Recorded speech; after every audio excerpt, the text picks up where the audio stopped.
Hello everyone, আসসালামু আলাইকুম। আজকে রান্না করেছি চিকেন স্পাইসি রোস্ট। মিষ্টি রোস্টও সবাই খেয়েছেন, এবার একটু না হয় ভিন্ন স্বাদের ভিন্ন স্টাইলের একটা খাবার ট্রাই করে দেখুন। আশা করি সবার ভালো লাগবে এই খাবারটা। রোস্টটা বানানোর জন্য আমি আগে থেকেই 3টা লেগ পিস এবং একটা বুকের পিস ম্যারিনেট করে ফ্রিজে রেখেছিলাম। ম্যারিনেট করতে এখানে আমি ব্যবহার করেছি স্বাদ মতো লবণ, লেবুর রস, সয়া সস। এই উপকরণগুলো আমি ভালোভাবে মাখিয়ে নিয়েছিলাম যাতে ভিতরটা ভালোভাবে ঢুকে যায়, কারণ যেহেতু পিসগুলো একটু বড় ছিল, তো এগুলো যদি ভিতরটা ভালো মতো না যেত তাহলে খেতে ভালো লাগতো না। এগুলো ভালোভাবে মাখিয়ে আমি আধা ঘন্টা নর্মাল টেম্পারেচারে রেখেছিলাম। তারপর আধ ঘন্টা পর এগুলো বের করে আমি চুলাতে প্যান বসিয়েছি, যেখানে তেল দিয়েছি। ডুবো তেলে এটা ভাজতে হবে।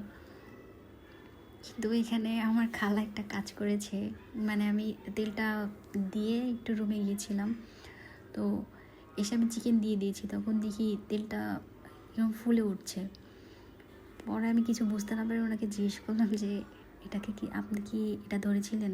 তখন উনি আর কি বললো যে উনি এটাতে মানে বাবুর জন্য ডিম ভেজেছিল, তো ওখান থেকে তেল বেঁচে গিয়েছিল, তো উনি এটা নষ্ট হবে দেখে অনেক তেল আছে যেহেতু এটাতে তেল লাগবে তাই এর ভিতরে ঢেলে দিয়েছিল। তো এই ডিম ভাজার তেলের কারণে আমার এটাকে এইভাবে তেলটা ফুলে গিয়েছিল। তো তাও আমি এটাতে যেহেতু চিকেন দিয়েছিলাম, তো আমি চিকেন ভেজে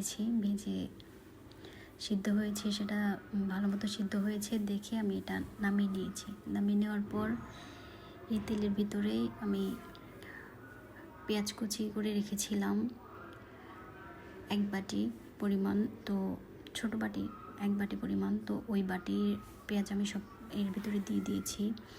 তো এটা যখন হালকা বাদামি কালারের হয়ে আসছে তখন এর ভিতরে আমি রোস্টের মশলা, আগে থেকে ভিজিয়ে রাখা কাজু বাদাম, কাঠবাদাম, চীনাবাদাম আমি ব্লেন্ডারে ব্লেন্ড করে নিয়েছিলাম, তো ওইটা দিয়ে দিয়েছি।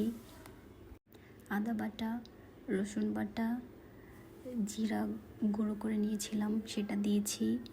তারপর মরিচ বেটে নিয়েছিলাম যাতে এই স্পাইসিটা একটু ভালো হয়, সেজন্য আমি ঝাল খেতে অনেক পছন্দ করি, তো পরিমাণ মতো দিয়ে দিয়েছিলাম। যে যেটুক ঝাল পছন্দ করেন সে ওই পরিমাণ মতোই মরিচ ব্যবহার করতে পারেন। তারপর মশলাগুলো ভালোভাবে কষিয়ে নিয়েছি। কষিয়ে নেওয়ার পরে যখন তেল ছেড়ে দিয়েছে তখন আমি এর ভিতরে চিকেনগুলো দিয়ে দিয়েছি। চিকেন দেওয়ার পর একটু নাড়া দিয়েছি। তারপর তার আগে থেকে চাল করে রেখেছিলাম আমি দুধ, সেই দুধ দিয়ে দিয়েছি। দুধ দেওয়ার পর মানে এটা একটু জুসি করার জন্য তাতে 1 টেবিল চামচ চিনি আমি ব্যবহার করেছিলাম, যাতে এর ভিতরটা একটু মানে ঝাল, একটু মিষ্টি মিষ্টি মানে এই টাইপ যেন একটু আসে, সেই জন্য আমি একটু চিনি দিয়েছিলাম এখানে। তারপর চিকেনটা আমি ঢেকে দিয়েছিলাম যাতে ভালোভাবে সিদ্ধ হয়ে যায়। টমেটো সসও দিয়েছিলাম যাতে ফ্লেভারটা ভালো আসে আর কি, সেই জন্য।